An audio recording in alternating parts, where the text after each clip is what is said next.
les agences pour moi sont des nids de corruption potentielle, de malversation potentielle, les nids de mauvaise gestion potentielle.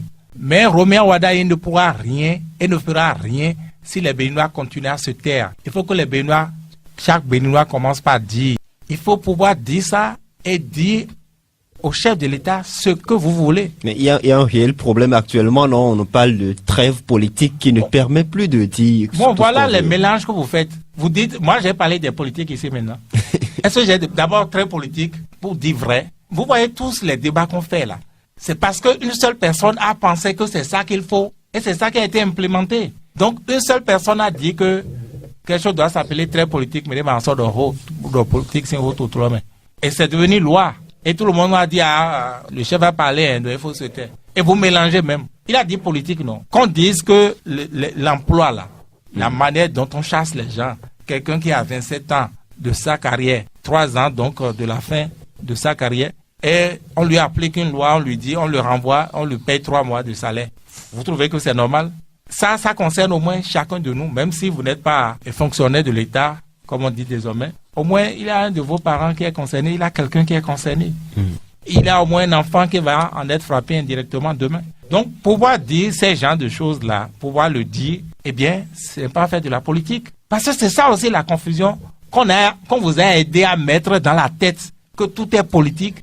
Et donc, il faut se taire. Le dictateur veut que tout se taise. Et il a obtenu ça. Aujourd'hui, il n'est pas là, mais il parle en vous. Tout n'est pas politique. Sinon, vous n'aurez rien et les Béninois ressembleront, excusez-moi, je demande 3 fois excuse, continueront à ressembler à des moutons. Si vous vous présentez comme des moutons, les gens vont vous traiter en troupeau. Et c'est ça ce qui se passe.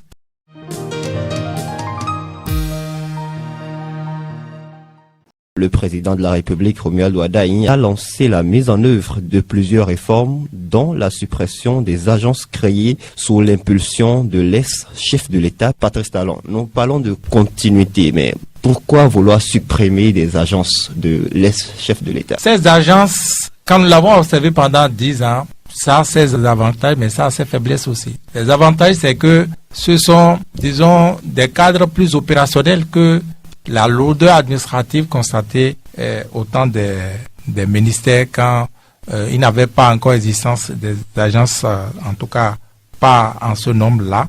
Mais en même temps, cela effaçait les ministères. Cela efface les ministères et cela concentre tout à la présidence de la République. Parce que toutes les agences répondent de la présidence de la République. Voyez-vous?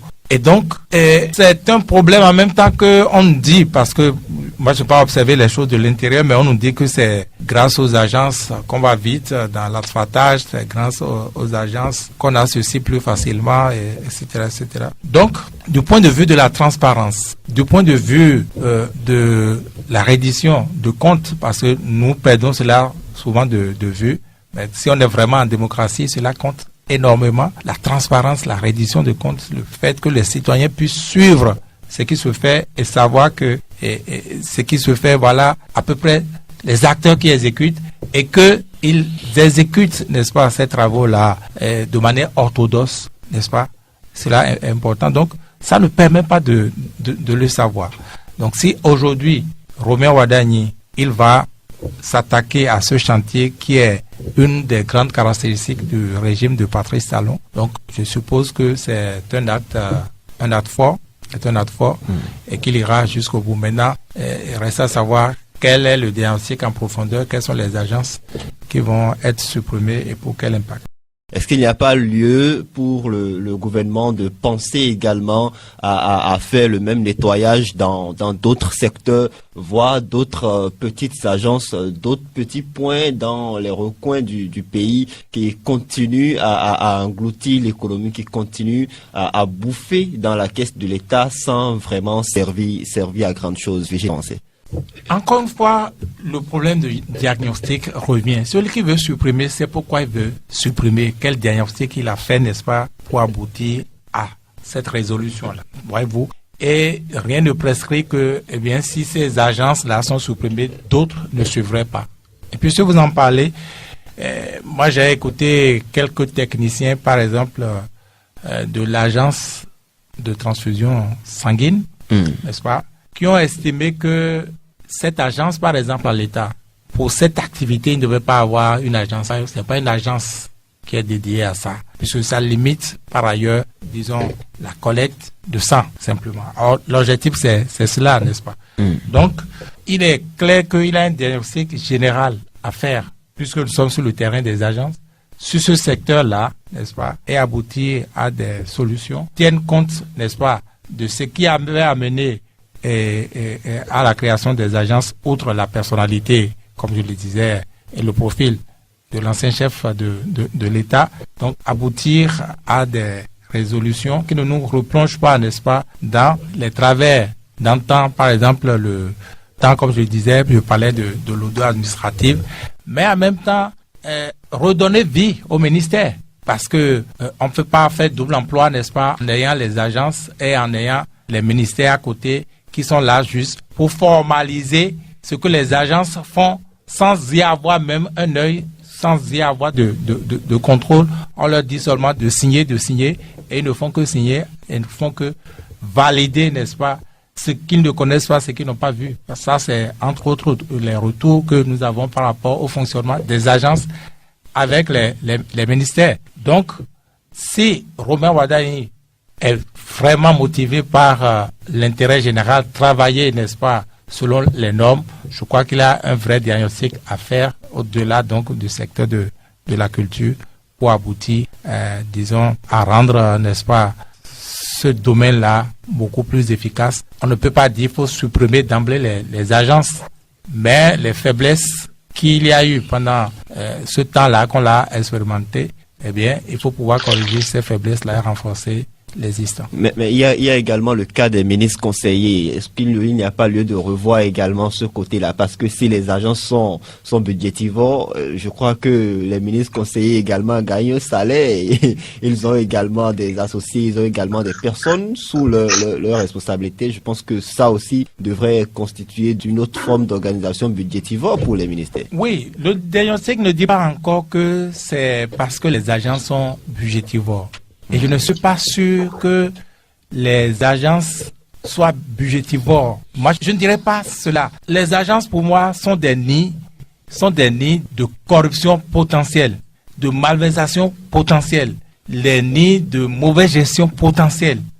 À cause, n'est-ce pas, de peu de cas qu'on fait, n'est-ce pas, des normes, de l'orthodoxie en matière de gestion des finances publiques dans les agences, à cause de leur fonctionnement.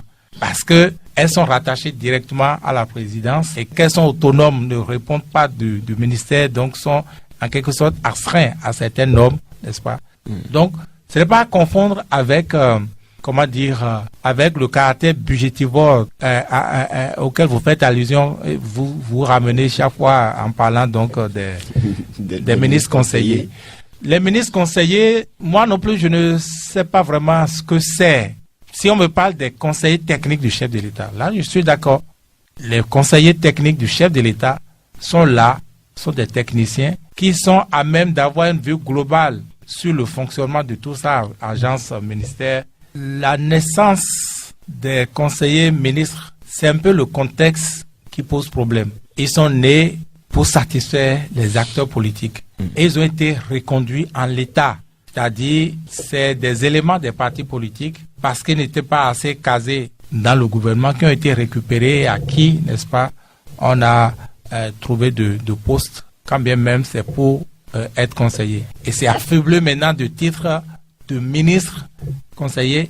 Donc vous comprenez que c'est des enjoliveurs dont on pouvait se débarrasser, en tout cas qui ne s'embarrassent pas de l'orthodoxie financière, ne s'embarrassent pas du denier public aussi rare pour des pays comme le Bénin. Donc, que le chef de l'État ait des conseillers techniques, on a dit techniques, donc dans chaque domaine, n'est-ce pas, pour le conseiller, ce n'est pas un problème a priori, n'est-ce pas, au contraire, ça devrait pouvoir le pousser. Et donc, cela n'est pas à confondre.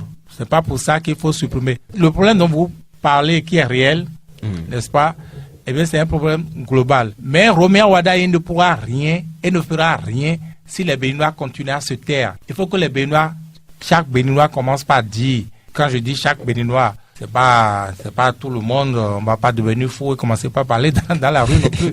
Mais chaque entité, comme auparavant, qui puisse dire, que ce soit syndicat, que ce soit organisation de la société civile, que ce soit des associations, sur tous les plans, n'est-ce pas, que les uns les autres puissent dire ce qu'ils pensent de la gouvernance. Vous avez dit tantôt que la loi sur l'embauche est venue tuer l'humanité dans l'emploi au Bénin. Mais il faut dire ça. Il faut pouvoir dire ça et dire au chef de l'État ce que vous voulez. Mais il y a un réel problème actuellement, non? On parle de trêve politique qui ne permet plus de dire... Bon, voilà les mélanges que vous faites. Vous dites, moi j'ai parlé des politiques ici maintenant. Est-ce que j'ai d'abord très politique pour dire vrai? Vous voyez tous les débats qu'on fait là. C'est parce qu'une seule personne a pensé que c'est ça qu'il faut et c'est ça qui a été implémenté. Donc une seule personne a dit que quelque chose doit s'appeler très politique, mais en sorte de politique, c'est autre tout le monde. Et c'est devenu loi. Et tout le monde a dit, le chef a parlé, hein, il faut se taire. Et vous mélangez même. Il a dit politique, non. Ce dont je parle là, c'est politique. Ce n'est pas politique, mais on prend ce débat comme politique. Non, c'est vous qui prenez, vous aidez les gens à prendre ça comme politique. Qu'on dise que l'emploi là, la manière dont on chasse les gens, quelqu'un qui a 27 ans de sa carrière, 3 ans donc de la fin de sa carrière, et on lui applique une loi, on lui dit, on le renvoie, on lui paye 3 mois de salaire. Vous trouvez que c'est normal? Ça concerne au moins chacun de nous, même si vous n'êtes pas fonctionnaire de l'État, comme on dit désormais. Au moins, il y a un de vos parents qui est concerné, il y a quelqu'un qui est concerné. Il y a au moins un enfant qui va en être frappé indirectement demain. Donc, pouvoir dire ces genres de choses-là, pouvoir le dire, eh bien, c'est pas faire de la politique. Parce que c'est ça aussi la confusion qu'on vous a aidé à mettre dans la tête, que tout est politique et donc il faut se taire. Le dictateur veut que tout se taise. Et il a obtenu ça. Aujourd'hui, il n'est pas là, mais il parle en vous. Parce que vous dites, mais on doit dire ça. C'est ça également. Non, pas en moi directement. Oui, mais il parle en vous indirectement. Vous l'avouez, merci pour l'aveu. C'est ça. Donc c'est ça qu'il faut corriger. Tout n'est pas politique, c'est pas vrai. Tout n'est pas politique. Sinon, vous n'aurez rien et les Béninois ressembleront, excusez-moi, je demande 3 fois excuse, continuer à ressembler à des moutons. Si vous vous présentez comme des moutons, les gens vont vous traiter en troupeau. Et c'est ça ce qui se passe. Le Béninois, le Bénin n'étant pas, je ne sais pas, un enclos de moutons du Niger, encore que alors, il faut pouvoir s'exprimer. Il faut que les entités puissent reprendre leur chose là. Mais on dirait que Patrice Talon est parti, mais les gens voient toujours son nom partout. Les gens sont tellement traumatisés. Jusqu'aux journalistes de surcroît, Prince